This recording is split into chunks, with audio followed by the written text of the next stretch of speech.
Podcast Fala Mulher, especial Outubro Rosa, mês de prevenção e conscientização do câncer de mama e também um momento de celebrar a vida.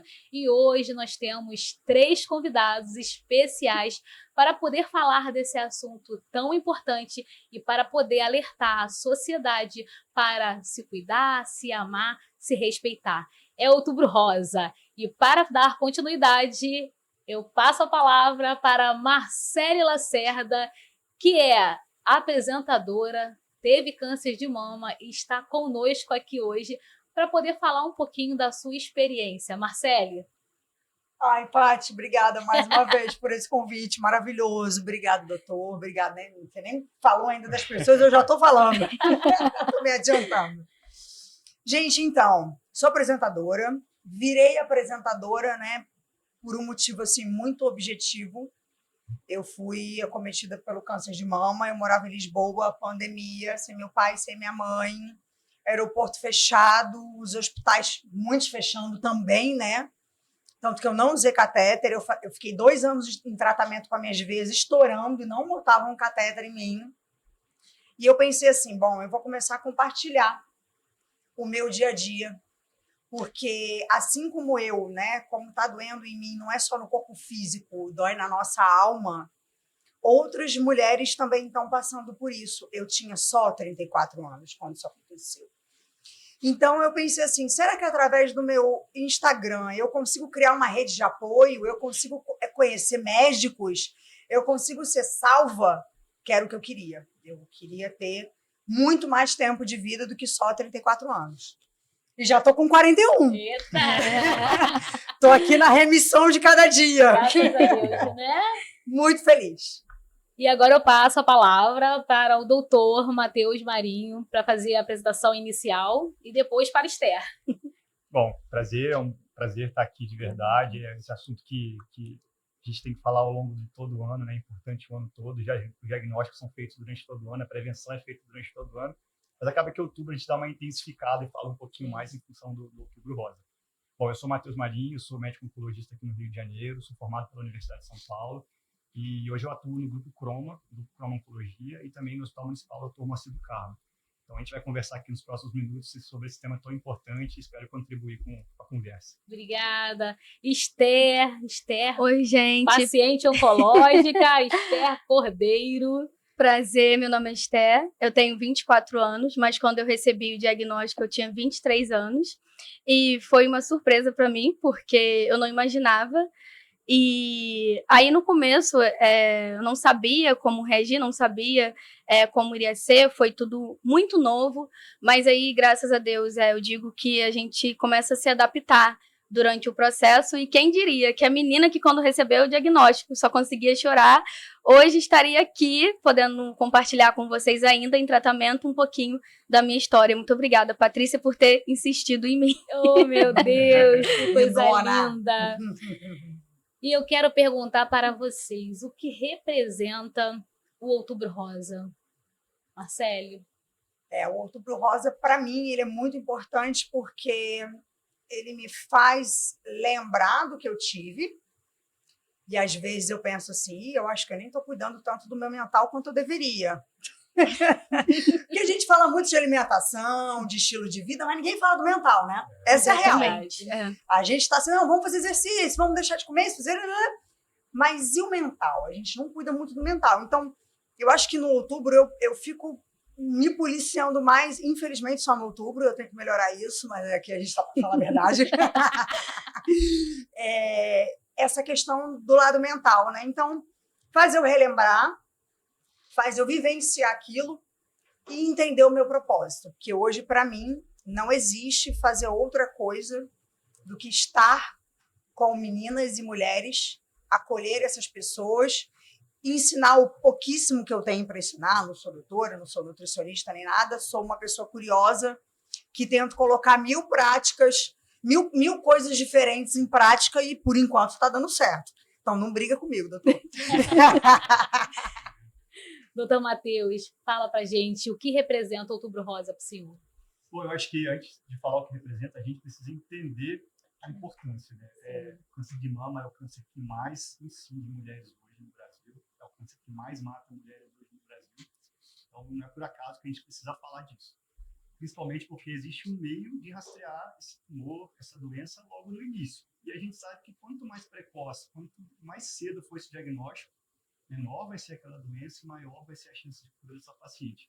Então, eu acho que o Outubro Rosa representa, além de conscientização, é um alerta. Sim. É um alerta mesmo, para a gente poder descobrir o quanto antes, ou então conscientizar a população o ano inteiro, conscientizar os familiares o ano inteiro.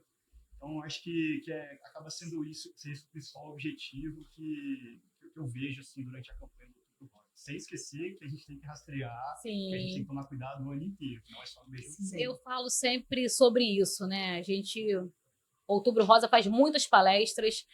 Aí eu falo, gente, é o momento que a sociedade para poder chamar a atenção. Sim. Todo mundo vai lá, coloca um lacinho rosa, uma bola rosa, uma blusa rosa, mas durante todo o ano pessoas estão sendo diagnosticadas com câncer. Enquanto a gente está aqui, alguém está recebendo um diagnóstico. Então, se faz necessário falarmos desse assunto todos os dias do ano. Não é porque mês que vem é o Novembro Azul. Exatamente. Que a gente tem que esquecer do Outubro Rosa, não. É verdade, doutor. Não, e as pessoas às vezes falam assim, mas eu não conheço ninguém que teve câncer. Eu não faço parte do grupo de risco. Esse assunto não me interessa. Eu já fiz uma palestra uma vez, numa escola, e uma pessoa estava sentada o tempo todo no telefone e não prestava atenção em nada que eu estava falando. No final, pediram, a senhora pode passar o seu contato? Eu falei, posso sim. E aí eu passei o número do meu telefone e algumas pessoas anotaram. Passou mais ou menos uns 6 meses, essa pessoa me procurou. E ela falou, olha, eu não prestei atenção na sua palestra. Mas as pessoas começaram a falar da importância. E eu falei, vou salvar o contato dela. Vou salvar por salvar. E hoje minha mãe está com diagnóstico de câncer. É o primeiro caso da nossa família. A gente não tinha ninguém. Então, essa luta, ela é de todos nós. Todas as pessoas precisam, homens, mulheres, se importarem e dar atenção a essa causa. E também existe câncer de mama em homens. Perfeito. Eu descobri isso agora. Isso é um mito que você acabou não sabia. De falar. Existe câncer de mama em homens. É muito raro, é menos de 1%. Tô chocada. Mas existe. Menos de 1% de uma população de milhões, essas pessoas existem, né? Sim. Então, existe câncer de mama em homens, mas acaba sendo a minoria, tá? Mas é importante um homem que tiver um nódulo palpável, tem alguma coisa ali que está esquisita, está estranha, procura uma orientação médica, tá? Eu conheci 5 homens. Tenho foto no meu celular e tudo.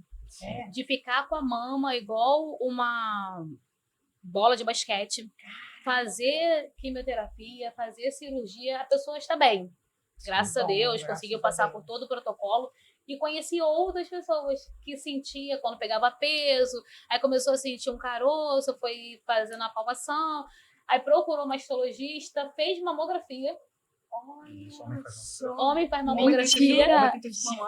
Quando tem a indicação médica, né? Claro que o homem não vai procurar uma unidade de saúde para fazer uma mamografia no exame de rastreio. E homem é homem. O homem tende a esconder, o homem tende a postergar, o homem tende a achar que não é nada. Então o diagnóstico acaba sendo talvez mais tardio, justamente por não pensar que aquilo pode ser uma doença mais grave. Nunca, o homem não vai imaginar que ele pode ter um câncer de mama. Só, não, é uma doença que só acontece com mulheres, né? É uma patologia só para mulheres e não para homens. E outra questão importante que você disse, que eu acho que é importante dizer, todo homem que teve o diagnóstico de câncer de mama tem indicação indicação absoluta de fazer um teste genético, tá? A chance dele apresentar uma alteração genética é maior, então ele tem que fazer um teste genético para poder investigar. Todo homem com diagnóstico de câncer de mama. Eu conheço um também, George, um guarda municipal. Ele não teve vergonha, fez a cirurgia, né? Aí retirou o mamilo, né? Ficou somente com uma cicatriz. E ele desfilou já em alguns eventos, sem a blusa, assim, né? Só com um lenço, mostrando a cicatriz dele. Ele faz palestra para poder alertar a população sobre o cuidado e falar que pode acontecer, que assim como aconteceu com ele, pode outro homem também sentir alguma alteração e tem que procurar a ajuda de um especialista. Esther, o que representa o Outubro Rosa para você? O Outubro Rosa, para mim, além da prevenção e conscientização, representa acolhimento. foi no Outubro Rosa que eu consegui a me abrir mais, a começar a contar a minha história, dar o meu depoimento. Até então eu estava muito fechada, eu sempre gostei muito do Outubro Rosa, sempre visualizei, né, todo outubro, a gente vê sempre tudo muito rosa, só que era algo que eu sinceramente achava que era para velho. E eu nunca me imaginei passando por essa situação. Você não tinha ninguém na família, né? E não tinha.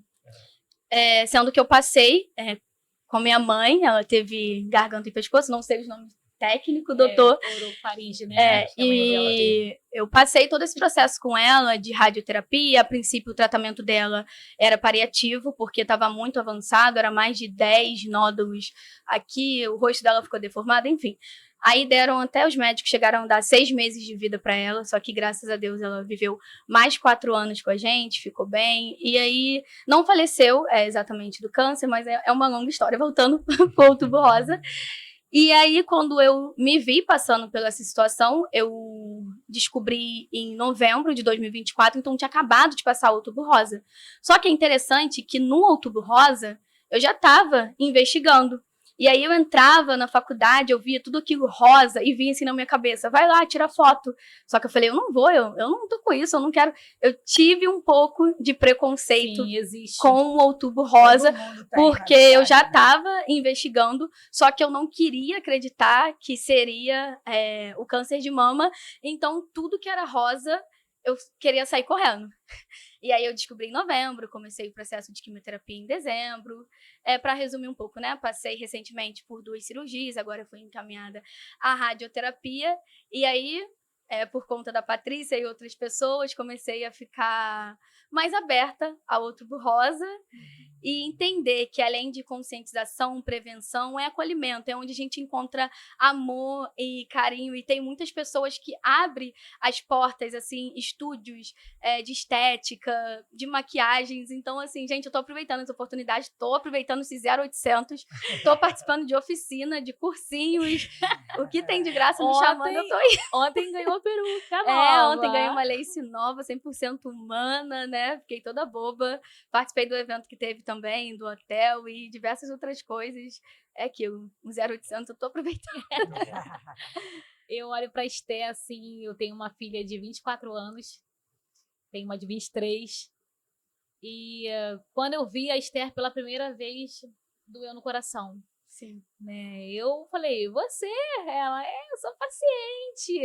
As pessoas não acreditam, né? Nem os médicos, quando eu tava fazendo o exame pra fazer a cirurgia, o cardiologista falou assim pra mim, mas seu coração tá bem, você vai fazer o quê? Eu falei, então, pra fazer cirurgia do câncer de mama. Ele, você?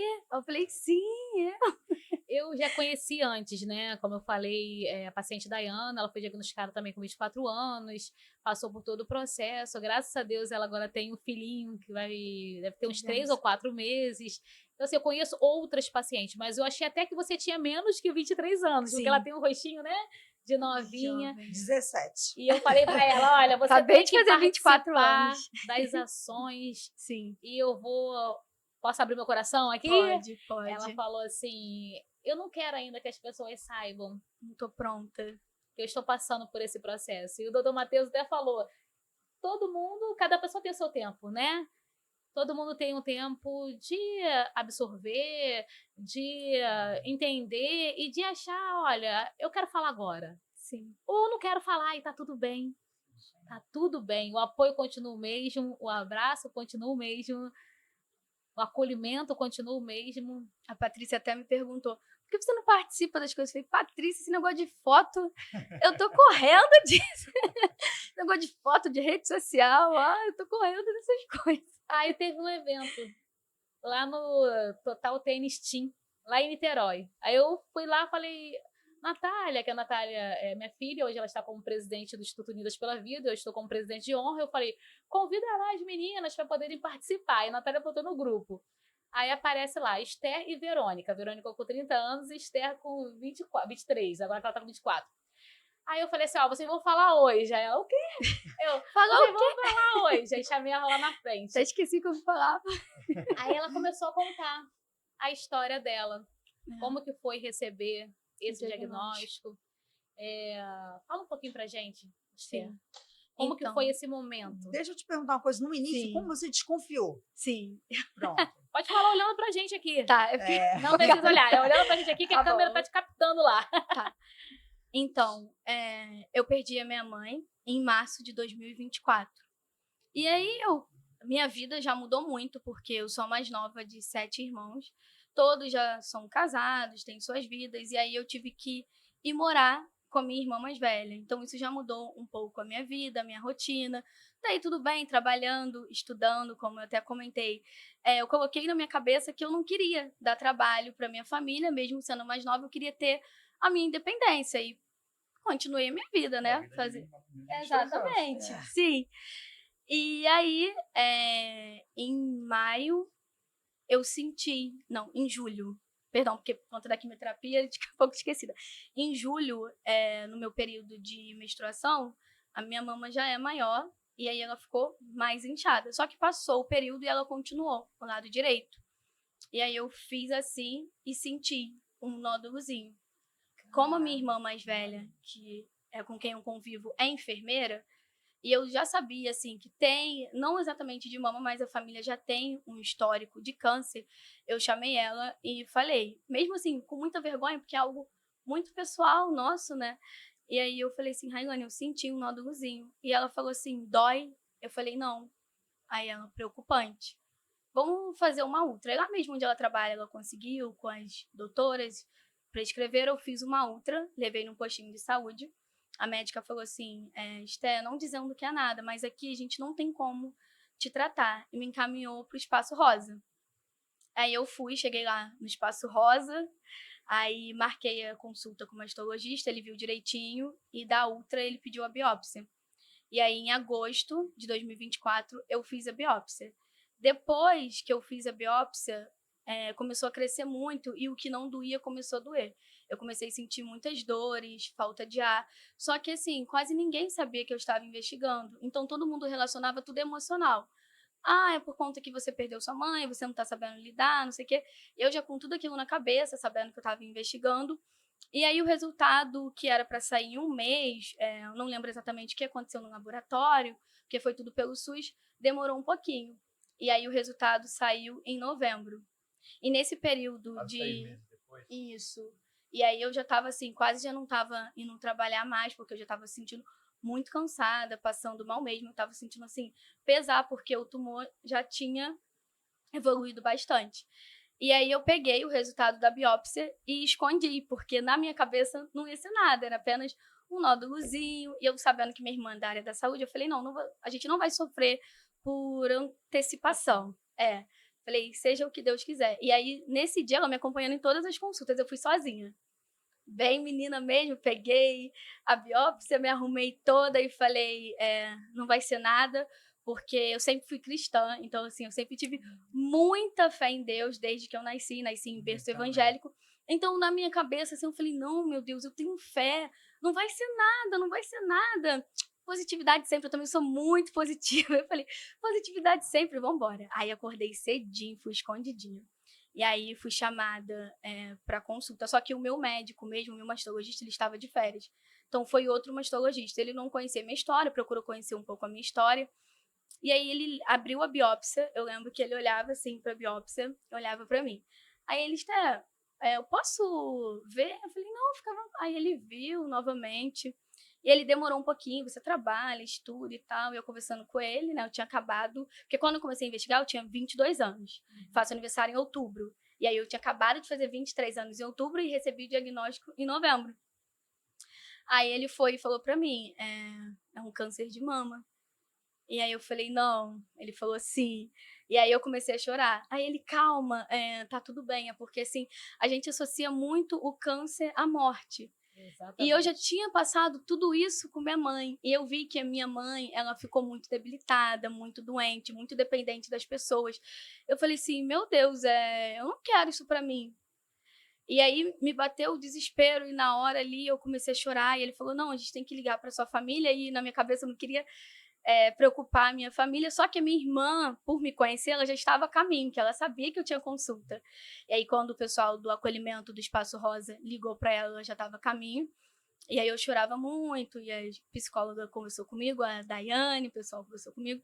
Só que ele só conseguia chorar. Foi Cara, mas esse esse processo de acolhimento é muito incrível. sim. Eu não tive isso, tá?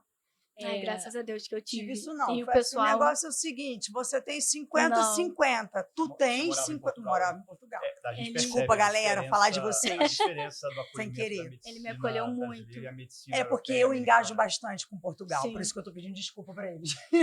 Então, Esther, só para poder assim, completar sua fala, esse acolhimento do Espaço Rosa, a gente começou em 2017.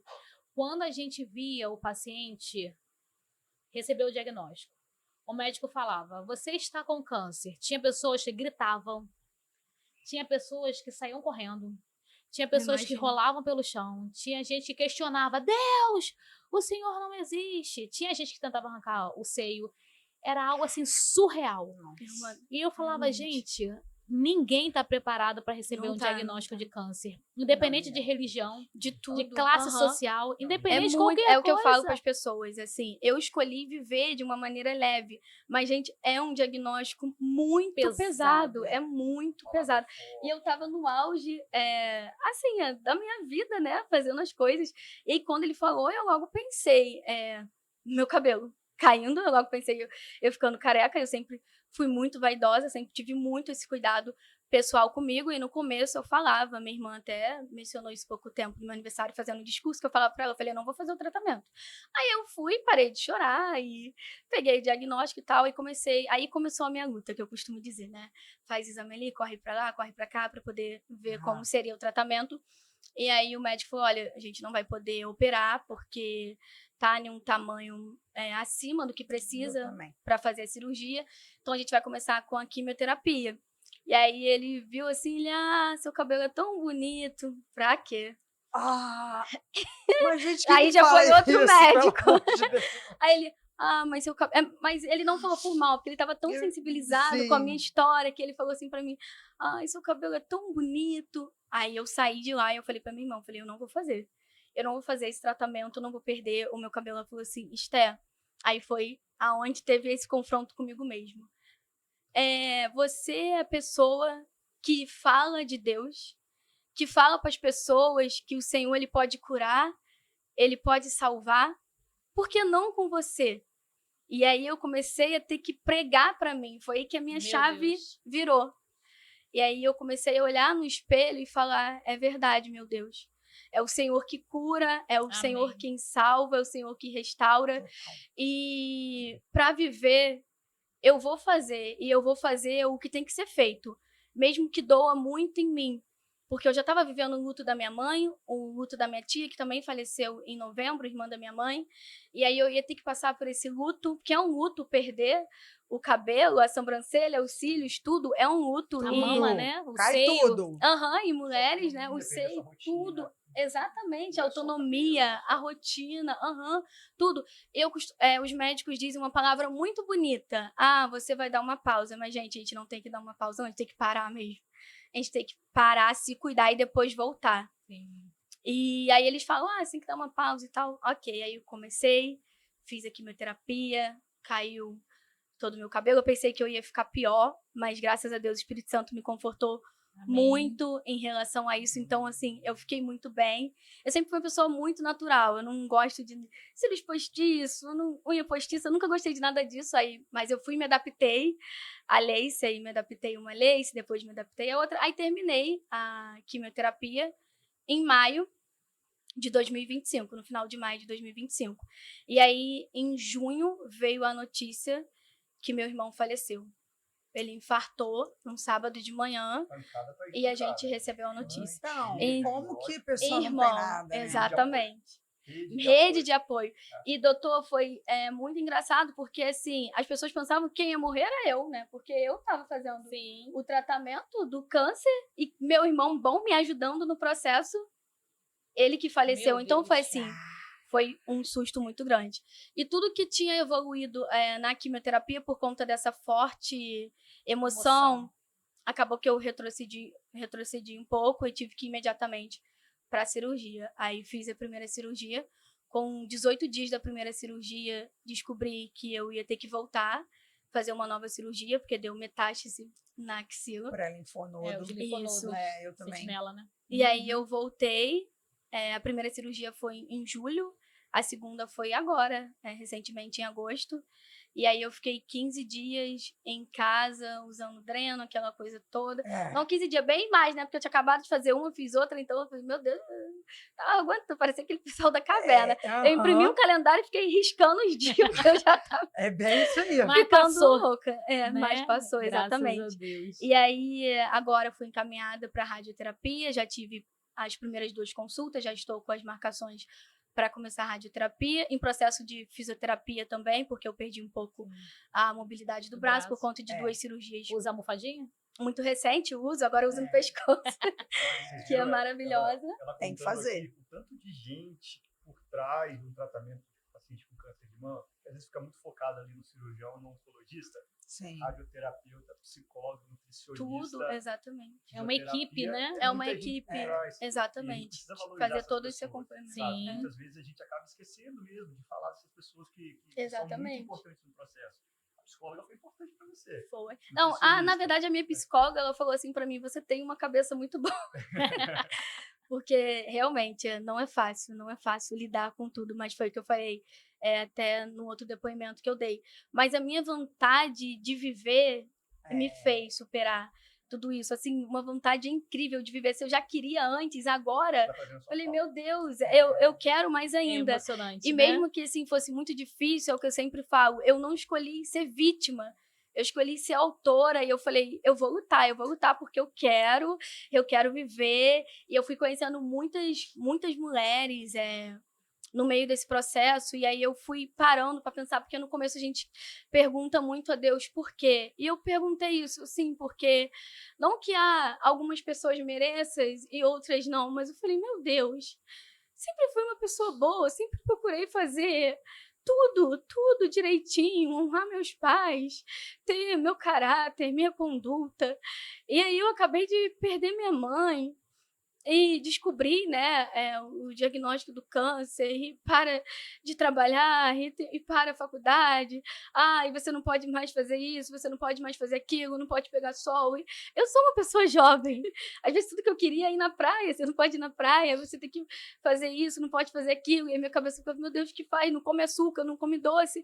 E eu queria pesquisar na internet, queria saber qual era o tipo, qual era o grau, eu não entendo muito disso, até falei com o doutor, eu perguntava à minha médica, e assim, eu via que ela era bem sensível a me contar, a me falar as coisas, e eu com aquela curiosidade toda, tudo acontecendo, mil e uma, minha cabeça assim. Falei, meu Deus. Imagino. É nutricionista, é psicólogo, é oncologista, é exame, é isso, é aquilo, é quimioterapia. Falei, meu Deus, me ajuda, porque É engraçado, né? eu Eu não tive preciso nenhum de apoio ajuda. desse. Não tive nutricionista, não tive psicólogo, não tive nada disso.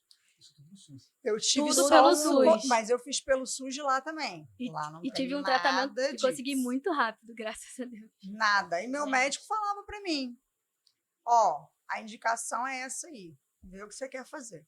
De uma forma bem delicada. A medicina brasileira é mais sensível, a gente tende a ter um Produção pouco me mais deu de aqui, recebi. ó, papel, porque Não, eu tentei, eu consegui segurar. Eu tentando segurar. Eu acho que ela falou uma coisa muito importante, que eu acho que a gente precisa reforçar aqui também.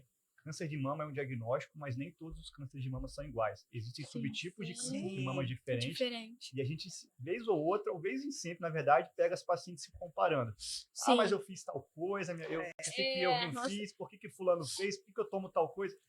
A gente entende que vocês trocam, a gente tem entende um isso. processo, mas Só que cada um tem um não processo. sofra por isso. Uhum. Pergunte se é oncologista, pergunte se é médico de referência, porque existem tratamentos diferentes para doenças diferentes. É por isso que eu nem quis pesquisar na É internet. perigoso, a internet é muito perigosa eu hoje nem em dia. quis. Eu só pesquisei ficava na doida, internet porque eu não paciente tinha fala apoio. assim, ela fez a quimioterapia branca, É a minha isso. foi a vermelha. Ou, ela fez só rádio. Ou ela só fez a cirurgia. Aham. Sabe o que eu né? costumo Eu dizer? falei, O meu Deus, eu tô protocolo fazendo, não é igual. já tô fazendo Ó, se eu falar para vocês aqui agora que eu tenho um carro, vocês vão saber que carro que é? Marca? Não. Cor? Quantas portas? Automático? Vocês vão saber. É a mesma coisa que você disser para mim que tem um câncer de mama. Eu preciso de muitos detalhes dessa doença para poder falar prognóstico, tratamento, em relação à cura. Então, assim, toma cuidado mesmo na hora de Isso, você ouvir a informação sim. da colega, para você não sofrer. Assim, chega no consultório, doutor, eu não dormi à noite porque fulana faz isso, eu não faço. A gente tava falando sobre isso nos Sabe? bastidores, Exatamente. né? Então, assim, é importante informação. Eu acho que a Sim. informação É. acaba fazendo sofrer menos, sabe? Acho que é importante. Mas é porque é isso, eu acho que a gente cria uma rede de apoio pra Sim. gente, né? E sem querer, a gente Sem até dá uma querer. ignorada no médico. É. O doutor, Sim, e é tipo, importante. deixa E o que eu doutor lá acho- quieto, coitado do doutor, já tô dando muito trabalho pra ele, entendeu? Que me assustava muito também é que geralmente eu via assim muitas mulheres, sendo sincera, mais triste, porque realmente dói muito, mas eu sempre via as mulheres assim com seus lencinhos, nos seus cantinhos, e no meu começo foi assim, eu cheguei assim num cantinho, as meninas da quimioterapia até falam, Steph, você chegou assim, eu tava apavorada, gente, eu tava sentada assim, eu ficava olhando para aquelas mulheres todas careca de lenço, desculpa falar assim, eu tava assim, meu Deus do céu, tava apavorada. E tinha umas muito debilitada, e foi exatamente o que o médico falou, não pegar histórias, né, de outras pessoas e achar que com você vai ser a mesma coisa. E graças a Deus, comigo aconteceu de maneira diferente. E como eu falei que a gente pergunta muito por quê, e agora, pra finalizar, eu tô entendendo pra quê, não por quê. Mas É isso sim aí. o pra quê. E aí eu comecei a conhecer outras pessoas, outras mulheres incríveis, outras histórias incríveis, que se eu nunca. Amizades, que se eu não passasse por esse processo, eu não iria conhecer. E eu também. Aquela Estezinha, menininha, hoje tá se tornando uma mulher madura, com uma cabeça totalmente diferente. Eu tirei totalmente o olhar que era só o que eu tenho por fora. E eu comecei a olhar no espelho e ver quem eu sou por dentro. E eu comecei a ver que também o que eu faço, o que eu fazia, também não é tão importante, mas o que importa é quem eu sou. Quem eu sou durante esse processo, o que esse processo tem sido para mim, quem eu tenho me tornado, porque a gente fica muito escravo do nosso valor só quando a gente está na ativa. É porque o mercado de trabalho diz isso, é porque as pessoas dizem isso. Você tem que trabalhar, você tem que estudar, você tem que caminhar, você tem que cuidar do corpo. Você tem que ser a melhor em tudo. Cuidar você da não família. pode falhar em nada. Não é assim. Então eu entendi que eu precisei desse momento para mim, eu precisei parar certas coisas, eu precisei me avaliar e me olhar além do interior, né? Do interior e olhar o meu exterior, olhar quem eu realmente era. E isso eu comecei a ver, né? E a começar a entender o que significou e muita coisa. Porque como o médico falou novamente, foram muitos lutos, foram muitas percas. Se eu ficasse olhando para tudo que eu perdi, gente, eu não estaria aqui e questionando e tentando entender, eu ia ficar louca, eu ia ficar perturbada. Mas é importante dizer que faz parte sofrer. Sim, exatamente. Ninguém aqui tá romantizando. Claro. Não, ninguém nada tá falando que disso. não é fácil. Não, Você muitas teve vezes seu chorei momento muito. Eu falei, né? Quando eu descobri, eu só conseguia chorar. Eu não conseguia, acredita, chorar. Eu não Sério? consegui, muito louco Eu chorei isso. muitas vezes. Eu recebi o diagnóstico, eu falei, cara, lascou, vou ter que falar pra minha mãe que deu ruim. Como que eu vou falar pra minha mãe que deu ruim? Foi como eu falei, Minha cada mãe vai ter pessoa troço. reage de uma forma. É isso. É igual eu chorava fiquei muito. preocupada, eu acho que com meu filho, com a minha mãe, com meu pai, com a minha irmã aqui no Brasil, porque não podia pegar, eles não podiam pegar um voo. Entendeu? E eu tava já muito avançada. E eu não tinha tanta chance de vida assim. E a minha mãe não sabe, a minha mãe só soube depois, quando eu fiz a minha primeira cirurgia, ela chegou lá na minha segunda, e ela foi no meu doutor. Aí ele falou assim, a gente tá conseguindo salvar ela. Ela chegou aqui com um diagnóstico ruim. Ela falou assim, não me falou isso, garoto. Eu falei, você acha que eu ia falar pra você que a Como mãe tô dá quase essa morrendo? notícia? Tá doida? E a gente né? sempre quer mostrar que tá tudo bem. Exatamente. O diagnóstico acaba sendo um conflito de amor. A família quer mostrar pro paciente que tá bem. O paciente quer mostrar pra família que está bem. E na verdade não tá ninguém bem. Não tá né? ninguém Tá no bem. mesmo barco. Chega no consultório, ninguém quer falar realmente, porque Não um quer. não quer falar na frente do outro. Olha um pra cara do Então chama a outro. gente no cantinho depois que acaba a consulta. Ou então, se É. vê alguma reportagem que seja algo que não seja positivo, não, fulano não pode saber. Exatamente. Então, se a história de um isso. não é a história Do do outro. Mas eu acho que até hoje, né? Assim, Sim. eu vejo, por exemplo, minha mãe começou a ver um filme e aí ela achou que o cara estava traindo a mulher. Falou assim, caraca, porque a cena começa, a namorada dele subindo a escadaria e escutando a voz de uma outra mulher. E aí ela, caraca, eu sabia, esse cara não vale nada, ele não presta, ele tá traindo a namorada. Putz, aí a câmera vai subindo. Eu sei até quando qual é o vê, filme. Ele tá fazendo quimioterapia. Eu falei, pô, maneirão esse filme que você escolheu pra ver E comigo. ele hein? morreu depois. Eu assisti esse filme quando eu tava Eu não recém-operada. vi Pra o que eu fui final. assistir esse Eu filme? não vi o final, Falei, me contaram meu, depois. foi. Eu não tive coragem de ver. Fazendo É igual- quimioterapia. Falei, meu Deus, o que eu vi? Eu só queria assistir um filme. Por que eu fui assistir esse filme? É igual no grupo. Se Gente. botarem lá a notícia, faleceu uma paciente, Pronto. aí, Ferrou. fulano saiu, ciclano saiu, Pronto. Só fica calma, desesperado. gente. É. Aham. É porque está concentrado ali Aham. diversas pessoas com o Exatamente. diagnóstico. É só que pessoas estão morrendo a todo momento. Exatamente. A gente tá aqui, as pessoas morrem, né, de acidente de trânsito, morrem por diversas Infarto, outras situações. Gente, em casa. Diversas outras O coisas. amigo do meu Aham. namorado morreu há 15 dias em casa, empresário. Aí. 45 anos de idade. Foi tomar banho, É. saiu, escorregou, bateu com a cabeça, morreu na hora. Só aproveitando a sessão Dica Cinema, o filme Caramelo, que tá na Netflix, é um dos É filmes esse? mais. Esse filme Caramelo Não. conta a história de um diagnóstico. Não. Não, esse é outro. Um diagnóstico de um menino jovem com um diagnóstico. Esse eu tô querendo ver. Que é do muito bom, cachorrinho. do cachorro, assista. Ele tem um diagnóstico de um tumor cerebral e ele tem dificuldades para contar para as pessoas que estão em torno dele o diagnóstico, porque ele acha que ele tem uns 20 e poucos anos. E qual que é o porto seguro dele ali? É o cachorro Caramelo. Então a gente vê que as pessoas se apegam naquilo que faz bem para elas, no animal, Sim. na família, enfim, na Exatamente. religião, que é muito importante. Há muito. Então, assim, é um filme legal de Religião é assistir que traz muito isso, desse conflito, Caramelo. quando a pessoa tem um diagnóstico no auge da vida dela, trabalhando. Ele tinha acabado de virar chefe de um restaurante que era o sonho da vida dele, então tumor cerebral do nada.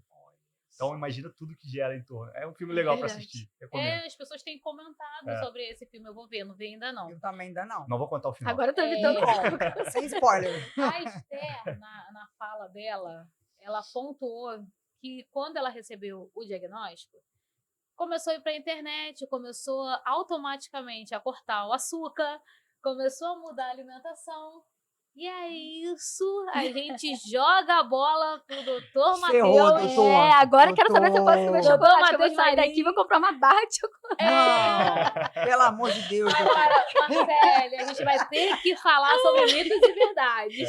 Vamos falar que é muito importante. É sim. Polêmico. Primeira Bom, coisa vamos que lá. eu cortei foi o refrigerante e É o café. muito comum, é normal e, assim, compreensível o paciente que acabou de ter um diagnóstico na internet. Eu acho que eu faria a mesma coisa, todo mundo faria. Só que a gente tem que filtrar e ter muito cuidado da fonte que a gente está lendo aquilo. É E verdade. se gerou dúvida, leva para o seu médico, escreve, leva num papel, escreve no celular, enfim, tira dúvida. É melhor do que você ficar com aquilo na cabeça. Acho que ponto número 1. Açúcar. Na verdade, o açúcar não tem capacidade de aumentar o tumor, de multiplicar mais as células tumorais. O seu tumor não vai ser pior porque você está comendo chocolate ou bolo no Oi, final de semana. família, vocês estão vendo, né? Não, os médicos eles têm que conversar entre si, galera. Que Calma. cada médico fala uma coisa. Não A gente pode fica comer doido. muito, senão Sim, a é lógico, diabetes, existe, né? é. É verdade. É lógico que a gente tem que ter uma Glicose. dieta equilibrada, uma dieta saudável, porque existem diversas outras doenças que o Sim. açúcar em excesso acaba causando. E durante o tratamento a gente sabe que quanto mais saudável for o paciente, prática de Sim. atividade física, uma alimentação saudável, por isso que a nutricionista está sempre junto da gente, Sim. a gente orienta que dá uma diminuída em algumas coisas. Mas, gente, vamos ser sinceros, você tem 23 anos, 24 anos. 24. É. Você está no aniversário da sua irmã, num domingo, fazendo um tratamento. Você não vai comer um pedaço de bolo de vez em quando? É. Que Tem isso que vai fazer concordar. mal? Brigadeiro. Isso não vai Um fazer mal. docinho, É lógico que não pode Comer exagerar, todo dia. sabe? Exagerar é lógico que você não vai. A gente não priva o paciente de absolutamente nada, desde que não vai fazer mal, entende? Sim, Ter sim. tudo na vida é equilíbrio, né? É. Em tudo. Na alimentação, principalmente. Acho que por isso também é muito importante ter uma nutricionista nessa área, né? Oncológica também. Mas é porque- muito doido, Sim. porque assim, é o que a gente estava falando antes. Eu até vi esses dias aí uma influenciadora brincando. Ô, médicos e nutricionistas, vocês podem falar a mesma língua? Porque assim, eu não sou inteligente o suficiente para saber. Muito engraçado, porque é verdade. Cada um fala uma coisa e a gente fica louco. Uhum. Um O diz que médico. pode, outro diz que Come não pode. tudo. Aí o paciente vai na consulta. O doutor falou que eu posso comer de tudo. Aí a Quem falou nutricionista. Como? Aham. Hein? Como assim? De Então, tudo assim, de tudo é muita coisa. A gente tem que ter um equilíbrio. Eu chegava Pesar muito risco, com a minha benefício. nutricionista. Gente, a gente tem que ver o cenário que a paciente está, tem que individualizar o verdade. tratamento. Sim, Sim, claro. Existem pacientes que estão, por exemplo, em fim de vida. Pacientes que estão no cenário de uma doença muito avançada que tem uma expectativa de vida de semanas. Gente, eu não vou deixar ela comer o que ela quer. É Exato. verdade. Falou tudo. Jamais Aí vou sim. fazer isso. A gente tem que É individualizar o mesmo. tratamento. Claro. Então, Tem paciente que está internado, paciente paliativo. Aí o paciente fala, eu quero comer um misto quente e tomar um suco de laranja. Exato. É, Eu sim. quero comer um chocolate. E aí são situações e situações. Exato. Assim, o médico vai avaliar É todo o isso, cenário, vai ver, né, a Individualizar. situação É isso aí. do É isso aí. paciente e vai falar se pode ou se não pode. Mas claro que a gente não pode ir para a internet, Sim, procurar, é. pesquisar e também pegar informações que foram jogadas ao vento e a gente trazer Como para nossa verdades. vida. Então No vamos. meu caso, Pode falar. só pra não te atrapalhar. Não, pode Não, terminar. fica à vontade. No meu caso, a minha nutricionista me ajudou muito em relação a esse processo. Eu fiquei muito inchada na quimioterapia. E eu achava que era gordura, então eu fiquei desesperada. Falava, eu tô muito gorda, me dá um remédio, eu quero emagrecer. Tá usando Ela, muito calma, corticóide. Esté. Corticóide, Ela falava, calma, Esté, você só está de inchada. líquido. Então vamos começar com alimentos que te ajudem, né, nessa retenção de líquido. E isso me ajudou muito. Eu fui percebendo que realmente me ajudou. Então, assim, tudo que ela falava, eu falava, não, eu vou seguir, porque me ajudou. E é muito legal, porque como eu não tive nutricionista, eu tive que ir pra internet, doutor. A internet às vezes Não, atrapalha mas mais que assim, ajuda, eu tava né? inchada também, mas eu ficava muito mais inchada no rosto. No rosto. Muito, Sim, no meu muito. rosto era Minha uma cara tava bola. desse tamanho O também. corpo não, era magrinho, mas o rosto era uma coisa assim. E aí eu comecei a ver. Aí eu vi a propriedade do gengibre para circulação, Sim. coisa assim de raiz, de planta mesmo. Assim, eu falei, pô, então eu vou começar a tomar mais chás, Chá. de ervas, Eu comentei entendeu? com o doutor, Leva pra né? Que vida. eu saí do E café e aí fui correndo leva pro pra chá. vida, Exatamente. né? Porque você fala, É o que eu pô, se falo eu pro sei que o pessoal, é gengibre é estilo bom, de deixa eu vida, tomar o né? gengibre. É. Né? Gente, eu tô tomando chá, quem diria? Você é uma senhora. Você muda os hábitos. Muda os Né? hábitos. Passa a muda, mudar os hábitos e aí depois você dá continuidade. Aquilo que você fez no Exatamente. tratamento, você viu que fez bom, fez bem para sua saúde. Você vai falar, não, eu vou dar continuidade. Eu tomar o Sim. chazinho me acalma, né? Eu tenho uma digestão melhor, então eu vou dar continuidade. Aí vai avaliando. Outro ponto importante que está sempre aliado à alimentação e atividade física. A gente sempre recomenda aos pacientes também durante o tratamento, é claro que individualizando, acho que individualizar. sim. Agora Tem eu quero paciente te não fazer uma consegue, pergunta tem sobre paciente que isso. não pode, a gente não vai exigir dela. Eu, em 72 horas, eu não levantava da cama, É, não e tá tinha tudo bem, a condição. Eu paciente só tá mais malhava a frágil. partir da É. primeira semana pós-químio. Aí eu começava a sentir força, É isso, os primeiros voltava a 4, 5 andar dias são e aí piores. começava a pegar o Exatamente. halter, a caneleira, eu fazia em casa, que era pandemia, eu conseguia, mas era difícil a primeira Porque semana. a gente sabe que o paciente que faz atividade física tolera melhor o tratamento e vive mais. Isso não sou eu que estou falando, são estudos pesquisa. grandes Então que tem mostram que ser alimentação. fala Eu falei E sobre isso hoje atividade na física. palestra de manhã. É isso mesmo. Que a resposta do tratamento no paciente que tem uma vida mais ativa na questão de esporte é diferente. É porque É falam verdade. que a A resposta do musculatura, tratamento, né? é. Eu não sei, doutora, o que dizem nas pesquisas é por conta da musculatura. Quanto mais músculo você tem, parece que o câncer ele vai meio que desacelerando. Eu acho que é uma Bom, série o de que eu fatores. dou uma no lida final, por aí, sabe? né? Eu acho que a prática de atividade física faz bem não só para prevenção de tumores Não, ou para você mental é melhorar maravilhoso. mental, que é muito É, importante, ótimo, sabe? verdade. Prevenção de outras doenças cardiovasculares, por exemplo, prevenção de obesidade, que é um fator de risco para câncer de mama. Então, eu acho que é uma série de fatores aí que a gente vai somando e no final do dia acaba dando um No benefício meu muito caso, eu não grande, consigo sabe? me adaptar com a academia, mas eu faço uma caminhadinha. Perfeito, faz o que você consegue, o que você tem que ser prazeroso. É, Eu acho sim. que a partir do momento que virou um hábito obrigatório, que não te dá Uhum. prazer, perde um pouco o objetivo. Então tem que fazer o que você gosta. É porque né? foi como a Exatamente. Marcele falou, né? Nesse processo de quimioterapia, às vezes a gente até tenta, mas É difícil. o nosso corpo não reage. Tem paciente que fala, não gosto de nada. E as Então nós vamos reações escolher também, agora né? aqui que você vai Vamos gostar. decidir, vai fazer É. natação. Não, quando eu Vai entrei, fazer crossfit. quando eu entrei Não, na mas é quimioterapia muito pesado, branca, não eu pode. senti muita dor nos ossos, eu sentia muita dor nas pernas. Eu mal conseguia você andar. tá Falei, que certo. exercício físico eu vou fazer se eu não consigo nem andar Não, direito? eu no quarto dia de químio, teve uma vez que eu cheguei e perguntei pro meu oncologista se eu podia ter alguma muleta, alguma coisa. Porque Aham, eu não tinha que- força. Tem químio que tem como evento adverso dor muscular, dor óssea, realmente isso pode Tudo. acontecer. Força zero. Assim, cada paciente é Reação. único, né? Tem pessoas que saem da quimioterapia e vão trabalhar normal. Gente, Não tem nada. Não Eu- senti aham. nada. E Eu tem vi, gente assim, que fica aham. uma semana de cama. eu fiquei. Eu ficava 3 Náusea. dias. Eu tive- Acho que eu tive tudo, que É. faço todas as reações.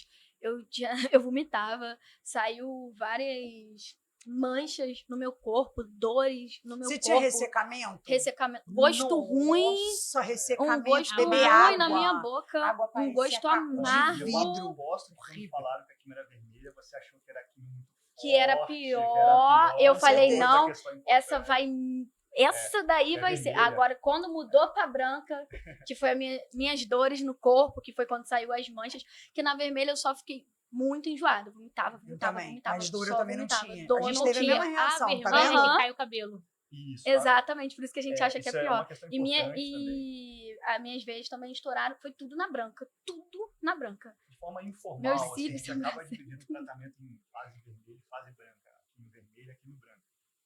A cor da químio, a forma de administração, se é venosa, se é oral, não tem correlação com intensidade dos efeitos colaterais e também eficácia do tratamento.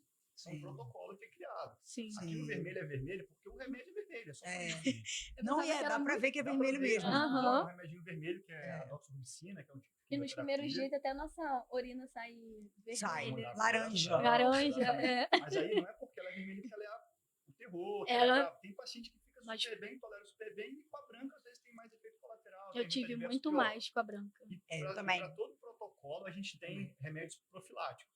A gente orienta os pacientes a tomar alguns comprimidos antes Sim. e durante. Eu sabe, tomei, durante- mas eu tive edema de glote, tá, doutor? Eu tive que ser reanimada com fibrilador dentro da quimio. Eita.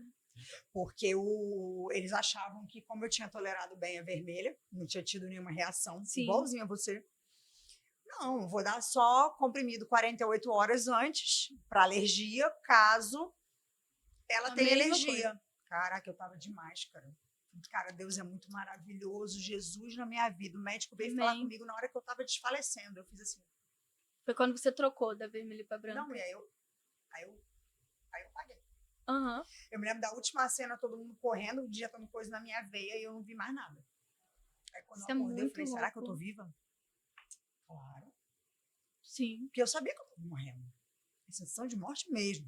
Nunca tinha tido isso na minha vida. Um processo difícil. Foi né? edema de glote, fechou minha glote, eu parei de respirar e eu não conseguia levantar a mão para tirar a máscara para falar, doutor, eu não tô respirando, eu já estava no processo de que já não.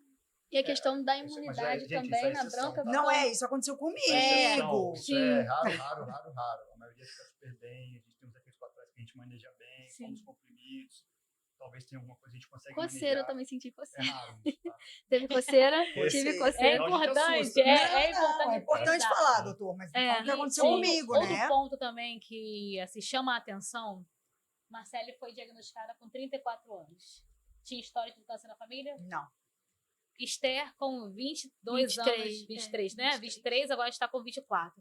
Doutor, durante a sua trajetória, quantos anos o senhor está como oncologista? Como oncologista, 1 ano e meio. 1 ano e meio. Né? Mas na sua trajetória, o senhor conhece muitos pacientes, já teve muito diagnóstico, porque a visão das pessoas, existe toda uma cultura de que o paciente, o diagnóstico vem acima de 40 anos, né? Até pela questão da mamografia, Perfeito. né? E a gente vê pacientes fora da curva, né? Pacientes que não fazem parte ali do grupo de risco e que recebem um diagnóstico. O senhor pode falar para a gente um pouquinho Excelente sobre pergunta. isso? Maravilhosa. Excelente colocação, porque você nunca imaginou que teria um câncer de mama com 23 anos. Primeiro porque não tem ninguém na sua família com diagnóstico de câncer de mama, ou pâncreas, ou ovário, que talvez ali existem o mesmo gene que pode causar De mutação. e tudo mais. Então, as pacientes acabam talvez negligenciando mesmo, achando que nunca vai acontecer com elas. E por isso que o rastreamento acontece hoje a partir dos 40 anos. Porque o que é o rastreamento? É a gente pegar o diagnóstico numa fase bem inicial, antes mesmo da paciente ter sintoma, e com o diagnóstico inicial, com tumor pequenininho, a gente consegue dar mais chance de cura para ela. Todos esses estudos de rastreamento, se é a partir dos 40 ou 50 anos, são estudos populacionais, grandes, vendo onde existe o benefício de fazer a mamografia para esses pacientes. Não existe fazer mamografia a partir dos 20 anos, porque é uma parcela muito pequena da população que tem câncer de mama. É lógico que existem populações de risco. Quem são as populações de risco? Pacientes que têm histórico de câncer de mama, ovário, pâncreas em parentes próximos, paciente que já teve câncer de mama anteriormente, paciente que já fez radioterapia por algum motivo. Então, essas pacientes acabam entrando num grupo de risco um pouco mais de maior chance de ter a doença. Então, essas pacientes talvez tenham que ficar um pouquinho mais atenta antes daquela idade de 40 anos, que hoje que a gente sabe que é o preconizado pelo Ministério da Saúde.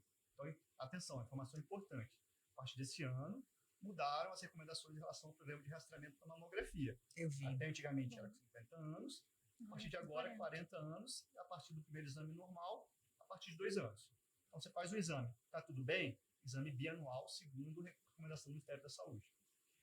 Mas por que a gente está descobrindo tanto câncer de mama e câncer de modo geral em pacientes mais jovens? Sim. Essa resposta, talvez não exista uma resposta única. Eu acho que a gente está melhorando os métodos de rastreamento, a gente está melhorando o método de detecção de tumores, os exames são melhores, a população está mais alerta, justamente por isso que a gente faz aqui. Sim. Então, qualquer sinal Muito tende a procurar importante mesmo. uma ajuda.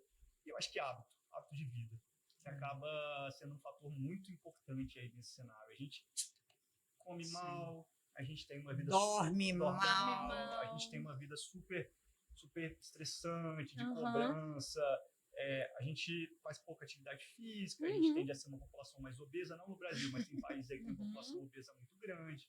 Então, acho que tudo isso acaba influenciando um pouco mais, sabe? Principalmente rastreamento que a gente tem feito, com detecção precoce, melhor métodos de imagem, e também um modo de vida. Câncer de mama, só 10% deles são relacionados à hereditariedade. Então, a minoria, de 10 mulheres, só uma vai ter câncer de mama porque é uma herança genética. O resto é tudo Os outros 90% são alterações epigenética, comportamentais, coisas que a gente ainda não sabe o motivo, e é isso, a gente está estudando para entender por que está acontecendo. Agora, doutor, eu já vi alguns oncologistas na internet, mas oncologistas mesmo, né, falando sobre a questão de apalpar, que a gente só consegue sentir um nódulo, não sei se você sabe disso ou o Paty sabe, que a gente só consegue sentir mesmo um nódulo a partir de 1 centímetro, ou seja, já está um pouco mais avançado. Isso é mito, é verdade? Né? Porque assim, as pessoas falam, eu estou perguntando aqui agora só para... Até em cima da sua fala, as pessoas... Questão do mito e verdade, né? O autoexame. O autoexame, ele não substitui a mamografia, né, doutor? Não, sim, mas era só para perguntar se realmente isso faz sentido ou não, entendeu? Eu acho que depende do tamanho da mama da mulher. Tem mulher que tem uma mama mais densa, que com certeza vai ter mais dificuldade de palpar algum nódulo.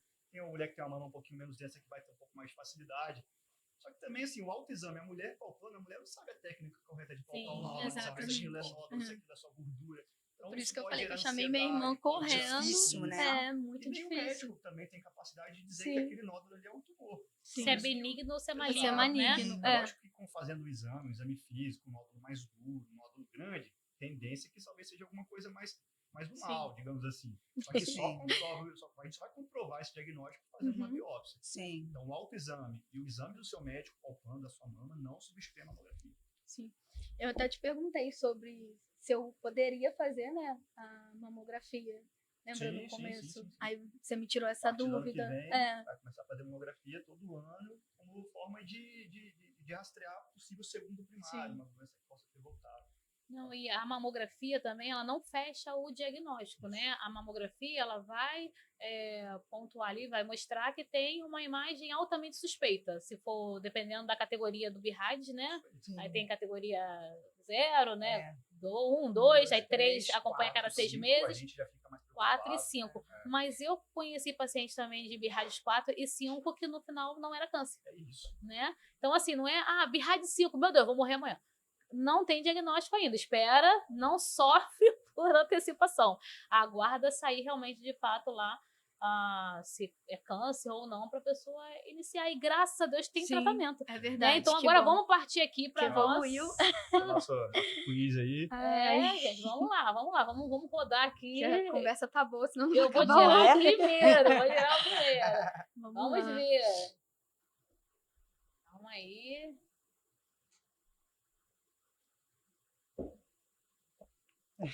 O que você diria para mulheres que estão adiando exames preventivos? Vou perguntar ao doutor Matheus. Eu acho que a gente tem que entender o contexto que essa mulher está vivendo, a gente não pode julgar, né, porque nem sabe o que está se passando na vida, na família, no interior daquela mulher, mas como médico, eu vou sempre recomendar fazer. Se vier me perguntar, obviamente eu vou entender o porquê que ela não quer fazer, se é algum medo do exame, se tem medo do exame ser doloroso. Tem gente que acha, por exemplo, que a mamografia causa câncer de mama. Sim. A radiação da mamografia, gente, é muito pequena, não tem capacidade de causar câncer de mama. Então, isso é outro mito também que é falado. Então, tem que entender o que está gerando medo nela. Se é dor, se é uma angústia, se é medo do diagnóstico mesmo. É medo do resultado, eu acho. Não, as pessoas falam assim, quem procura, acha. Mas quem acha, trata. Quem acha, trata. Exatamente. Quanto mais cedo acha, mais tá caçando médico. doença. Não, porque vovó lá em casa falava assim, vou pro médico não. Nossa, Se eu for no médico, total. eu tava quietinha aqui em casa, não tava sentindo nada. Fui na consulta, agora tô hipertensa. Exatamente. E eu acho Tô diabética. Mas Apareceu basicamente nódulo. isso. Total. E acho que, assim, mostrando para ela dados objetivos da importância dela diagnosticar precoce caso tenha alguma coisa, é falar, dona Maria, Se eu pegar seu tumor desse tamanhozinho aqui, você tem 90% de chance de estar curado daqui a um Exatamente. tempo. Se eu pegar desse tamanho aqui, as coisas complicam. Onde que a senhora quer estar?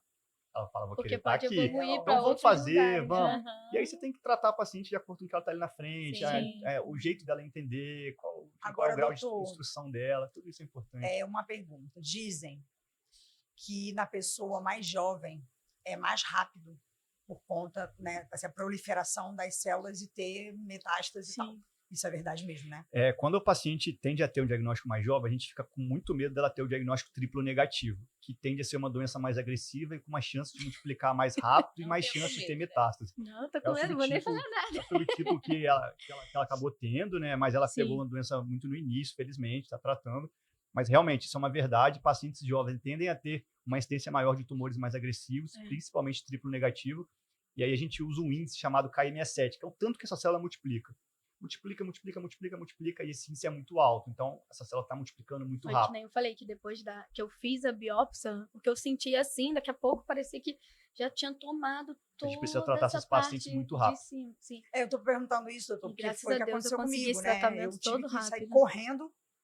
Não, tem 34 anos, 34 anos. Então, e assim, como eu morava em Portugal, as pessoas eram, obviamente, que estavam na fila, eram muito mais idosas do que eu. Para depois. E aí, Acho que agora eu eu tô ora pois. entendendo. E aí eu entrei na fila por conta da minha idade, né? E tinha Sim. Portugal comprava 12 medicamentos e o meu foi o 11º, assim. Então, estou falando. E essas Foi bem pacientes, corrido. essas Uhum. pacientes com doença Eu inicial, também comecei essa o doença tratamento muito muito jovem, rápido. elas têm o direito de fazer um teste genético, elas têm a obrigação de saber se essa doença dela tem Eu alguma fiz. questão genética envolvida. Eu Porque tenho isso que faz fazer o diferença meu. para ela no tratamento, faz diferença para o entorno dela, que é a família dela, para poder Sim. orientar. É, Então é muito importante os Eu tô nesse oncologistas processo pra conversarem com fazer eles o durante também o teste. diagnóstico. Marcelo, sua vez. Tchananã. Não é sorteio. Poderia ser. Gente, a gente não combinou isso antes, tá? Vamos lá. Nossa, isso é muito legal. Eu vou ter que perguntar isso para você. Não vale Mas eu chorar. souber Se você responder. chorar, eu vou Ai, chorar meu Deus do também. E eu vou borrar minha maquiagem aqui no meio Eu do tô o tempo todo negócio. tentando chorar. Então vai. Tá. Sorri assim bonita. Sorriso. Qual a importância do apoio familiar e social durante o tratamento do câncer de mama? Foi muito importante, porque como eu tinha acabado de perder minha mãe, como eu mencionei, eu falei, como que eu vou falar pro meu pai, pros meus irmãos, que agora eu vou começar a tratar um câncer de mama? E aí, novamente, minha irmã me questionou e falou assim, Esté, é algo que tá doendo em você, e você tem que falar, porque a gente precisa cuidar de você. É o seu momento de ser cuidado. Então, como a gente vai reagir, aí já é com cada um. Mas você não vai passar por isso sozinho. Você não tem que carregar isso porque, eu não quero que as pessoas saibam, eu não quero que as pessoas choram, sofram comigo. Mas ela falou assim, não, em certos momentos a gente vai, em basicamente todos, precisar estar com você. E aí eu não consegui contar. Ela que reuniu os irmãos, reuniu meu pai, e aí ela que contou. E depois que ela contou, começaram meus irmãos, meu pai, cada um foi um de cada vez lá em casa. E aí eu só contei depois que eu já tinha feito a minha primeira quimioterapia. Então eu já tava com o meu lencinho, e na verdade eu só contei porque o cabelo começou a cair. E eu decidi rápido raspar a cabeça, porque tava doendo muito. E aí eu raspei em casa mesmo. Eu também. É porque começa a doer, né? O Começa a folículo doer, começa a desprender e começa sim. a doer muito. E eu sou tia de mais de 30 sobrinhos. Então Uau! tem os pequenininhos também, já sou tia-avó. E aí, quando meus sobrinhos me viram, eu carequinha, né? Eu pensei que a reação dele, porque criança. E aí foi a melhor reação possível. Me abraçaram, me beijaram, me chamaram de coxinha, meu sobrinho, tia, coxinha! Ai, meu Deus, que fofura. E aí foi até importante a gente contar para eles também, pros menores, pros maiores, e para amigos e para familiares, eu recebi muito apoio. Alguns não sabiam como reagir, então só choravam.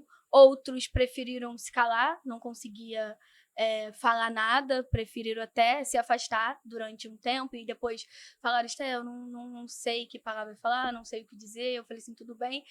Cada um reagiu de uma maneira, mas eu recebi muito apoio e muito acolhimento dos meus familiares, e isso para mim foi muito, muito, muito importante, porque tinha momentos que eu não conseguia fazer nada.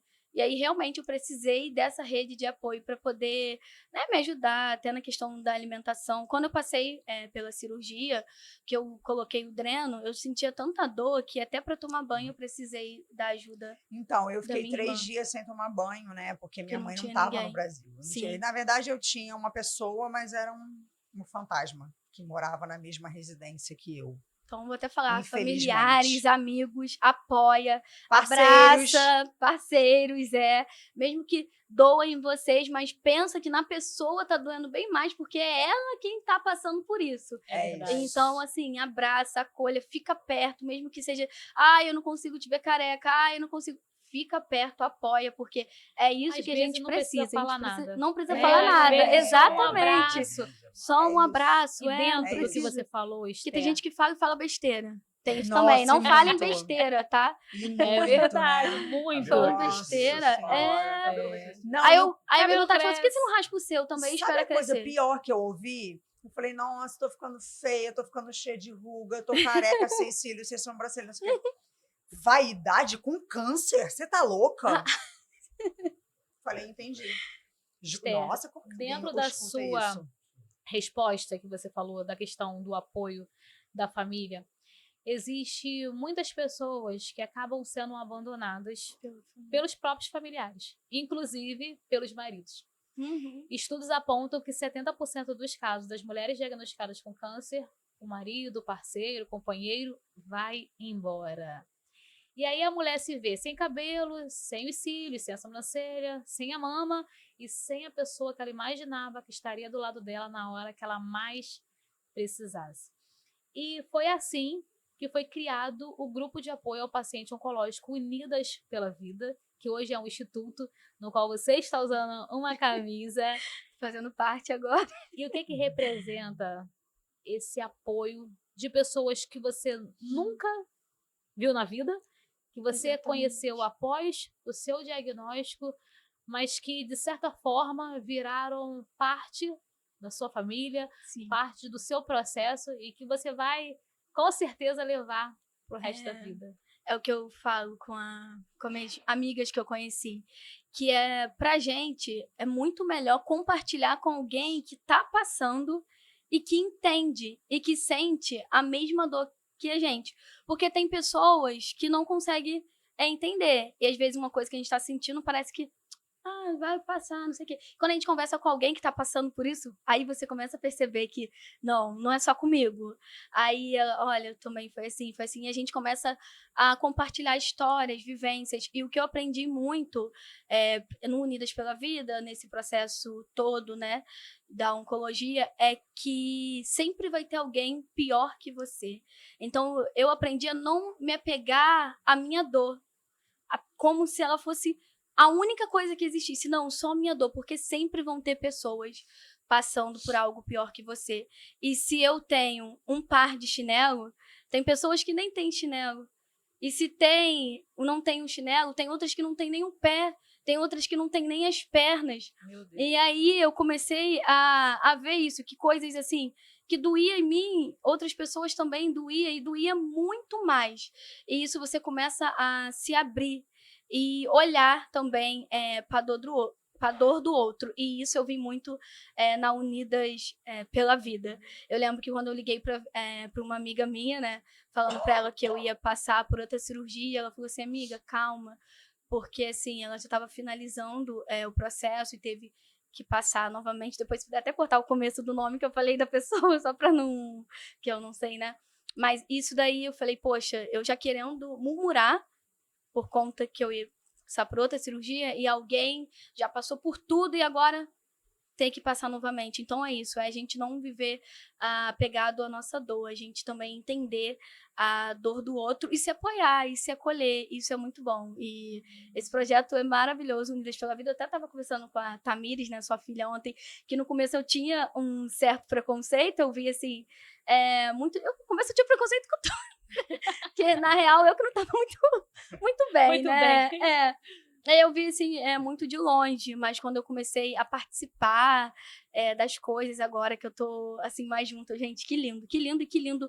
Você e as meninas que abrem mão do tempo de vocês, que nem são pacientes, nem estão passando por isso, mas abrem mão do tempo de vocês e sente a nossa dor, abraça, acolhe, pensa o que pode fazer para melhorar o nosso dia a dia, a nossa vida, seja a almofadinha, seja um lenço, seja uma lace, seja um abraço, seja uma ligação, um café, uma terapia, todo mundo junto, mas isso é muito importante, a gente entender que a gente não está sozinha. A Patrícia, coisa ela linda. inspira, né? A sim. Patrícia, ela Eu tô inspira. chorando. Eu fico no Instagram, cara, eu falo, meu Deus, que mulher é essa? Ela não para um segundo da vida Até quando dela. eu vejo domingo, eu falo, gente, você Que não é tem vida, não, isso? domingo, ela não quer E o curtir mais um bonito é que, assim, ela não precisou passar para ela poder olhar pra gente. Sim. E eu não tive ninguém na minha família. E ela não teve ninguém. Então, Isso é muito é lindo. muito mais bonito, não querendo Uhum. menosprezar a gente, Uhum. né, que dá a nossa voz e quer estar nos projetos, mas, assim, realmente ela tem um valor fora porque, às vezes, do normal, entendeu? a pessoa, por exemplo, abraça a causa do autista. É uma mãe atípica. Uhum. Né? A pessoa na causa do deficiente, porque a pessoa passou a ser deficiente ou porque tem alguém na família. E ali a causa do câncer. Outubro Rosa. Eu vou porque minha tia teve câncer, minha irmã tá com câncer, minha prima teve câncer. Dificilmente a pessoa vai de forma pra apoiar outra apoiar. pessoa. Ou então vai no meio do oba-oba. Mas a gente faz isso todos os dias do ano. O nosso Outubro Rosa é todos os dias do ano. A gente vai 3 horas da manhã, sábado, domingo, feriado, para café poder solidário. ajudar pessoas. Funciona só em outubro, né? Não, no outubro é todos os dias. O Isso café isso solidário muito lindo. tem lá dentro da oncologia, porque eu, na época, não era vereadora ainda, e eu vi 2 pacientes desmaiarem de fome. E eu falei assim, vamos ali tomar um café. Aí a paciente me olhou e falou assim, é R$2. A gente não tem Aí eu R$2. falei, R$2 você não tem? Ela, não tenho. E ela desmaiou. Eu fui lá, comprei um café e eu falei, Deus, me ajuda a ajudar essas mulheres. Porque a gente já tinha ali o grupo, né? Na época, quando eu comecei, doando peruca, doando lenço, doando prótese, doando almofada, doando hidratante, ajudando em cada fase. Grupo terapêutico, grupo de ginástica, grupo do coral, micropigmentação da sobrancelha, redesenho da areola, tudo para poder levantar a autoestima, dentro da necessidade de cada um. E aí não tinha esse café. E aí eu pedi a Deus, mandei um ofício para diversos mercados, e eles falaram, nós vamos te ajudar. E eu falei, glória a Deus. E o mês também que não tinha nada, eu comprava do meu bolso, e aí as pessoas falavam assim, mas será que vai dar certo? Porque é muita gente. E eu falei, vai dar certo, porque tem amor. Quando tem amor, dá certo. o mínimo, exatamente. você pega um copo aqui com água, botou um suco aqui, já mudou. Uma coisa também que eu achei lindo em você foi no dia que a gente foi naquele evento do tênis, que você ali se apresentando como uma pessoa normal, né? Aí alguém comentou, minha vereadora. Aí a pessoa, você é vereadora? Os outros nem sabiam. Então não tá ali assim, por título, por cargo, mas é realmente porque ela gosta.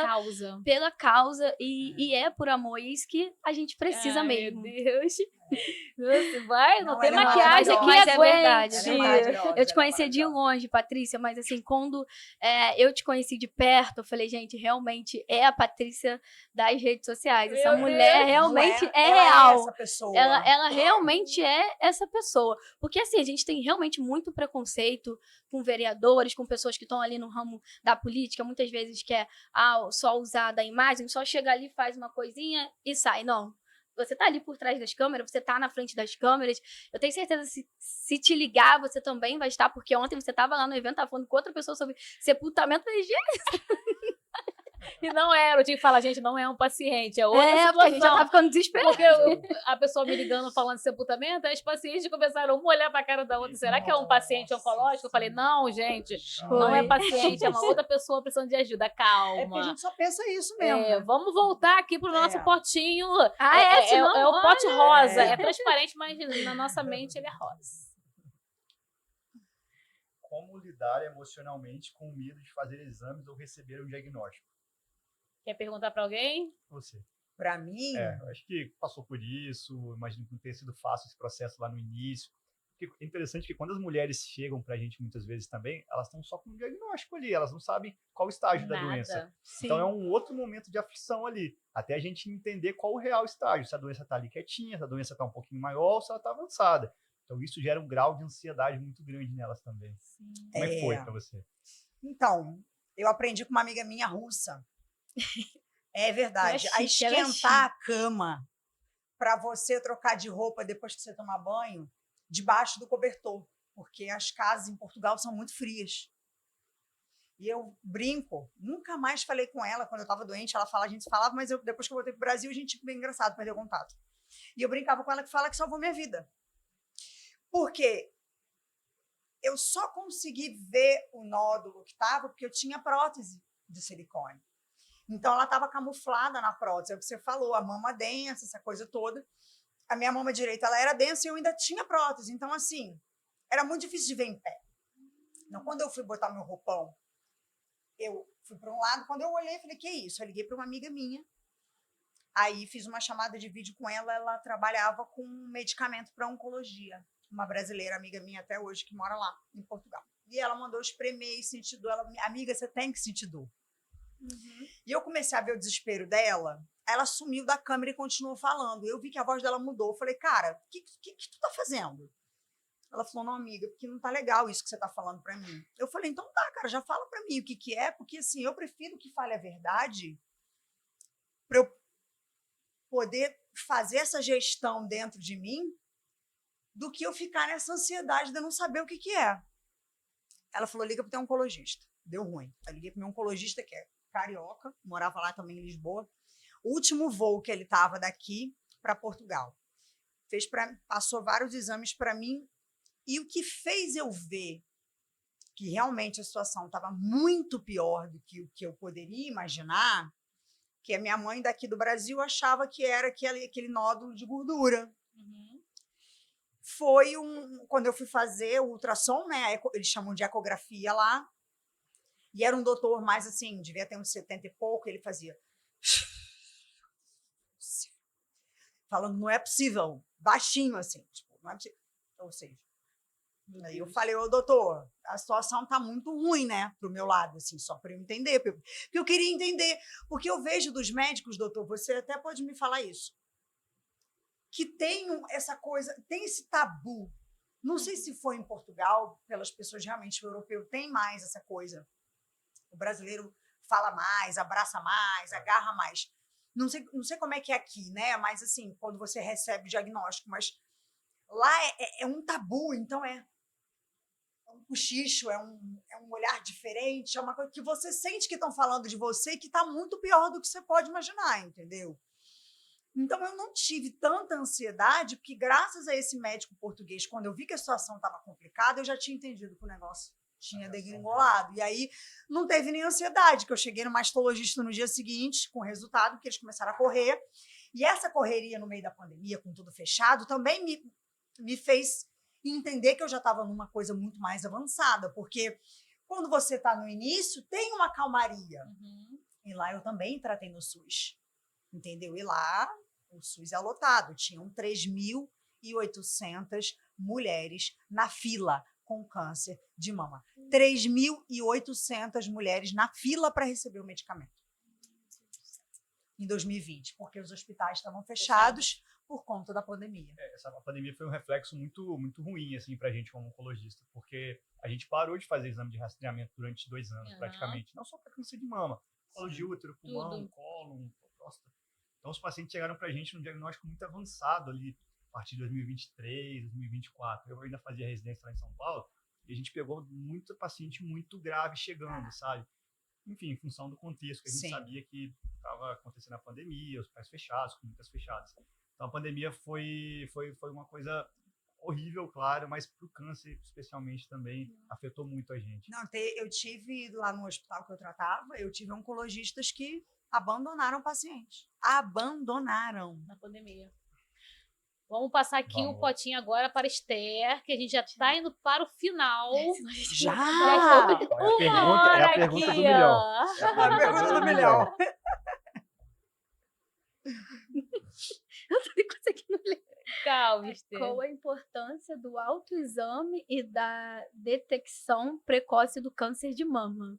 Faz a pergunta de novo pro médico. O que eu fiz pra você, né, doutora? Exatamente. Bom, quando a gente fala em rastreamento, o objetivo do rastreamento e o conceito Precoce, de rastreamento é a gente detectar uma lesão antes que tenha sintoma. Porque se a partir do momento que você palpa alguma coisa e tem um sintoma de alguma outra doença, não é rastreamento mais, você começa a investigar alguma situação. Então, rastreamento é a gente pegar o tumor numa fase muito inicial, antes dele ser perceptível, pelo exame físico principalmente, e a gente tentar pegar ele no estágio bem inicial, bem pequenininho, para a chance de cura daquela paciente ser muito maior lá na frente. Então, esse que é o principal objetivo do rastreamento. Doutor, só uma última dúvida. A questão, por que isso? Quando não dói, que é preocupante. Quando dói, que não precisa se preocupar tanto. Dizem que câncer não dói e quando é uma coisa benigna dói. Na verdade, isso não é uma regra, tá? Porque tem tumores que já estão muito grandes. Eu percebi que eu falei isso e ela também porque falou a eu mesma apalpei coisa. e olha que o meu era 6 centímetros. Sim. E eu apalpei e não sentia dor nenhuma. Aí a minha amiga, vai, Também não apalpa sentia mais. dor nenhuma. Eu falei, não, cara, eu vou furar minha pele com minha unha. Você Porque não tá se for entendendo. alguma coisa dolorosa, tende a ser uma inflamação, talvez uma infecção, alguma íngua que está ali causando mal, uma Foi isso que ela me celulite, enfim, falou. uma série de fatores.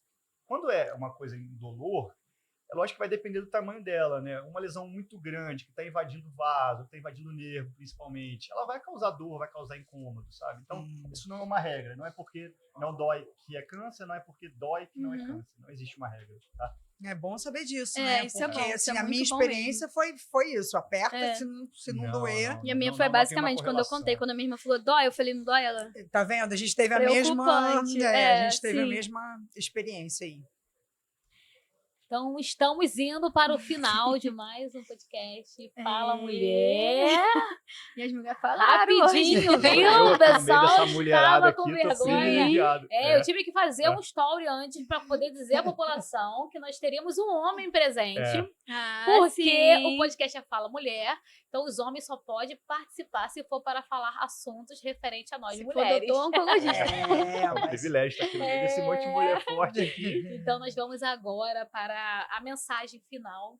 Né? Quero agradecer a vocês por terem aceitado o convite, por estarem nesse momento tão importante Sim. com a gente, para poder levar informação, orientação, falar da importância da prevenção, da conscientização durante todo o ano. E claro, nesse mês que a gente é rosa pink, rosa chiclete, rosa bebê, rosa choque. Eu quero uma camisa dessa depois, tá? Vamos É presenteá-lo. linda, né? Eu cheguei Eu até a falar tenho. que outubro é literalmente o meu mês, não? O mês do meu aniversário, aniversário, outubro rosa. Nossa, é E eu mesmo, estudo mas terapia aniversário. ocupacional e dia Olha, 13 também. Dia 25 é caminhada Dia do Outubro terapeuta Rosa aqui em São ocupacional, então Gonçalo. ficou literalmente meu mês. Então, 5, se eu estiver aqui, eu... Dia 25 de manhã, 8 horas da manhã, concentração. A gente vai fazer uma caminhada aí com muita gente. Bacana. Muito rosa. E muito rosa, Vem, muita botou de bola, rosa. muito Tá, confete, chama a Karina serpentina, vai ter tudo. Legal, legal. E agradeço muito a vocês, Esther. Muito obrigada por você ter aceitado esse desafio, porque Sim. ela não queria nem falar e ela se superou. Ela Sim. falou Assim, bem. E eu tô Muito bem, né? superando, né? Como no último evento, É. ela pegou e falou uma frase que ela falou hoje, que aquilo me marcou Sim. e ela fez todo mundo chorar com uma atitude que ela teve. Então, muito Exatamente. obrigada por você estar aqui, Eu- por você pegar a sua dor nesse momento, E colocar no compartilhar. bolso e você saber da importância que a sua vida tem na vida de outras pessoas. Que através Exatamente. da sua Amém. história, outras mulheres estão se E inspirando. foi o que eu, antes de vir, eu mesmo tava conversando comigo, que eu mesmo falei, meu Deus, me fala, como é que vai ser depois o recomeço? Porque o recomeço também é difícil pra gente, né? Como recomeçar depois de tudo? Eu ainda tô recomeçando algumas coisas, mas ainda tô no processo, como eu mencionei antes, e eu falei, eu quero muito poder ajudar outras mulheres. E aí foi onde ele falou comigo, você quer ajudar outras mulheres, mas toda vez que você tem a oportunidade, você recua. Eu falei, não. Então, agora eu vou. Eis-me aqui. Eis-me É aqui. isso. E eu trouxe até, se eu puder falar rapidinho, que eu Claro. falei, eu estava meditando no livro de Josué, que fala muito sobre a força, sobre ser forte e corajosa. E aí em Josué 22, 34, que eu falei, é o que basicamente está resumindo o meu processo, que diz assim, e os filhos de Ruben e os filhos de Gade puseram no altar o nome Ed, para que seja testemunho entre nós que o Senhor é Deus. Aleluia, meu Deus. E é isso que eu tenho vivido, que o Senhor é Deus na minha vida. E Ele é Deus nos meus piores, Ele é Deus nos meus melhores momentos. Ele é o Deus da minha vida. E se eu estou aqui hoje, é graças a Ele e é graças à sua bondade e à sua misericórdia, porque eu sei que humanamente eu não conseguiria. E muitas pessoas me perguntam como é que você aguenta. Tá aí a resposta. Eu aguento por conta de Deus. É para ser testemunho, testemunhar Amém. que Ele é Deus na minha vida. Amém. Obrigada, Patrícia, pela oportunidade. Ai, que coisa linda. Ter me permitido vir, abrir meu coração, contar a minha história. E é isso que eu quero. Eu quero te pedir, vou aproveitar para ser voluntária do Unidas pela Vida. Eu falava assim, eu quero esperar acabar o processo. Eu nem sei do dia de amanhã, eu quero ir no processo mesmo. Eu quero estar com vocês, eu quero realmente ajudar outras meninas, outras mulheres, outras pessoas. Oh, meu Deus. Obrigada, Marcele, também, pela sua história. Doutor, também. Muito obrigada. Gente, eu não tenho estrutura. Eu não tenho estrutura emocional. Eu falei assim, aleluia. Nem sei o que eu falei. Eu dei um grito, levei um susto. Olha, você é uma fortaleza. Você inspira pessoas que você nem imagina. E todo mundo aqui hoje sai renovado com sua história. Obrigada. Doutor. Muito obrigada. Doutor Matheus Marinho. Pode fazer as suas considerações finais. Com seu coração, falar para as pessoas da importância da prevenção mais uma vez, alertar. E também deixar uma mensagem de incentivo para aquelas pessoas que receberam o seu diagnóstico. Bom, eu acho que primeiro agradecer, Patrícia, pela oportunidade de estar aqui. A gente tem diversos meios de poder falar sobre isso e esse é um meio muito importante. Você atinge muitas pessoas, então isso realmente faz diferença. Eu acho que a mensagem final, eu acho que é resumir aquilo que a gente conversou aqui essa tarde, né? Não tenha medo do diagnóstico. Se você palpar alguma coisa, procure logo uma ajuda médica, procure uma orientação e sempre tenha uma rede de apoio, independente de quem seja, do que seja, se for alguém, se for um animal que te faça bem, se for o espírito, se for religião, enfim. O que te fizer bem. O que te fizer bem, tá tudo bem. Traga essa pessoa para perto de você. Eu acho que a mensagem final é essa: se cuide, tenha hábitos saudáveis, mas se acontecer alguma coisa ali, procure, investiga, que tem muita gente para poder te ajudar, para poder te auxiliar. Eu acho que é isso. Obrigada, Marcele. Deixa uma mensagem final aí pro pessoal. Tô tentando respirar aqui primeiro, para não dar vexame, não começar a chorar. Não, assim, eu né? já Imagina. chorei, eu não consigo me conter. Bom, quero te agradecer. Quero dizer que você me inspira todos os dias, de coração. Você sabe disso mesmo. Foi maravilhoso ter te encontrado, ter te conhecido naquele primeiro evento lá em 2000 e alguma coisa que eu já nem lembro, 2023, eu acho. E falar para as meninas a seguinte coisa, assim, que eu vejo o câncer como uma salvação, como uma purificação, como um encontro com a gente mesmo. Por isso que eu acho que quando eu recebi o diagnóstico, eu não fiquei mal. Porque eu pensei assim, algum lugar eu me perdi. Senão eu não estaria doente. Doutor, eu sei que você é doutor e tal, mas, né? Estou falando de espiritualidade, né? Assim, eu acredito que muito, eu acho muito importante. Eu acredito muito na espiritualidade, né? Então eu pensei nisso, aonde que eu me perdi e eu quero encontrar esse caminho de volta. E eu já estou quase chegando lá, eu acho, no caminho de volta. Que bom. Obrigada mais uma vez. Obrigada, a todos gente. vocês, Quero agradecer a vocês mais uma vez por terem aceitado o convite. Agradecer a nossa equipe que está ali. Agradecer meu esposo, Juan. Agradecer o Fagner, Tamires, minha filha, Jéssica, Fonseca, Célia Buffet, gente. Célia Buffet. Gente, maravilhoso. Calma aí que eu vou chamar ela aqui. Calma aí, chama ela lá, por favor, gente. Antes de terminar aqui. Célia Buffet, por favor, porque ela faz uma mesa aqui pra gente. É uma mesa incrível. Eles tiraram, mas daqui a pouco vamos botar novamente. Célia Buffet, por favor, vem aqui que eu quero te dar um beijo. Ao vivo aqui, gente, olha só. Aí, gente. Essa mulher... maravilhosa. Ela arrasa. Né, gente? Ela prepara tudo com muito carinho, com muito amor. Obrigada, tá? Você, André. Obrigada aqui, podcast, Pod 3? Estúdio Pod 3, gente. Já ia falar podcast. Já ia divulgar outra pessoa. Muito obrigada. Ninguém faz nada sozinho. A gente só consegue quando outras pessoas se unem pelo mesmo propósito, pela mesma causa. E aqui existe uma corrente do bem que se uniu por um propósito, pela luta contra o câncer. Independente de ter tido ou não, nós temos empatia, nós temos um olhar humanizado. A gente tenta fazer de todas as formas para que o paciente passe por esse processo com leveza. E quando vê, já passou 5 anos. Passou. Me falaram assim, olha para trás. E aí eu tô no quarto já ano, passou. já quase. E o paciente oncológico, ele não precisa ser uma pessoa triste. Ai, não Ele precisa. pode passar pelo processo sorrindo, gente, feliz. Não precisa, não precisa. E é com essa fala que a gente termina o nosso podcast, episódio Outubro Rosa, agradecendo a todas as pessoas que fazem parte dessa corrente do bem. Deus abençoe vocês. Amém. Obrigada. Amém.